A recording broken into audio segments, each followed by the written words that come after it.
आजाद भारत को पहला Olympic gold दिलाने वाला गुमनाम नायक।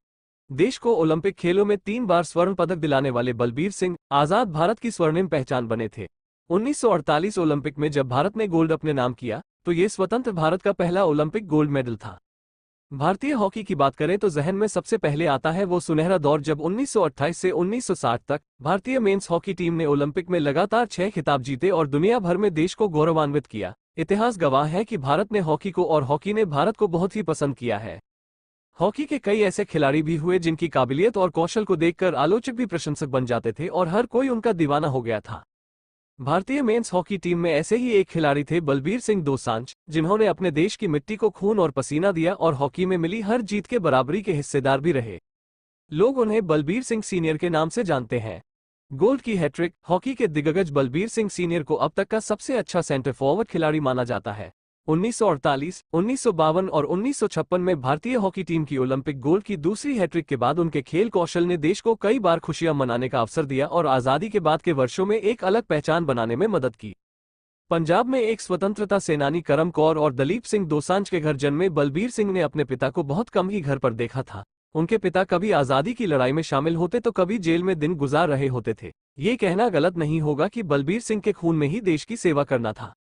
जब बलबीर सिंह बन गए स्टेट टीम का सितारा, हॉकी ने उन्हें कम उम्र से ही मंत्रमुग्ध कर दिया था। वो जब 5 साल के थे तभी से उन्होंने इस खेल को खेलना शुरू कर दिया था। फिर जब 12 वर्ष की उम्र में उन्होंने 1936 में भारत की हॉकी टीम को तीसरा ओलंपिक स्वर्ण पदक जीतते हुए देखा तो बलबीर सिंह सीनियर को पता चल चुका था कि उन्हें अपने जीवन में आगे क्या करना है। उन्होंने एक गोलकीपर के तौर पर अपनी शुरुआत की और फिर बैक फोर में खेलने लगे, लेकिन उन्हें अपने हुनर का सही अंदाजा पहली बार तब हुआ जब एक स्ट्राइकर के तौर पर उन्हें स्थानीय टूर्नामेंट में खेलने का मौका मिला। जल्द ही वो पंजाब की स्टेट टीम के लिए खेलने लगे। पंजाब की टीम नेशनल्स में 14 साल से पदक नहीं जीत सकी थी, लेकिन बलबीर सिंह सीनियर ने उन्हें 1946 और 1947 में लगातार 2 राष्ट्रीय खिताब दिलाने में अपना अहम योगदान दिया।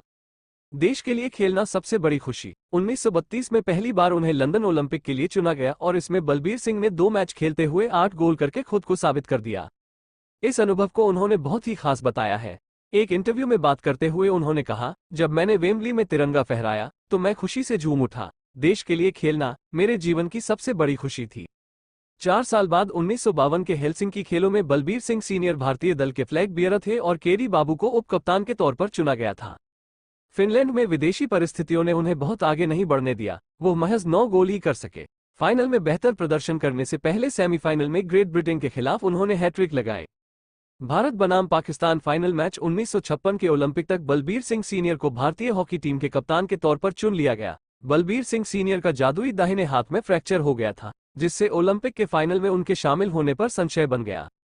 हालांकि आखिरी फाइनल का संघर्ष एक और कड़े प्रतिद्वंदी पाकिस्तान के खिलाफ था और इसलिए प्रेरणा से भरपूर कप्तान ने दर्द के साथ ही खेलने का फैसला किया। उन्होंने भारतीय हॉकी टीम को 1-0 से जीत दिलाकर लगातार 6ठे ओलंपिक स्वर्ण पदक पर जीत सुनिश्चित की। इसके बाद वो 1957 में भारत के चौथे सबसे बड़े नागरिक सम्मान पद्मश्री से सम्मानित होने वाले पहले खिलाड़ी बने।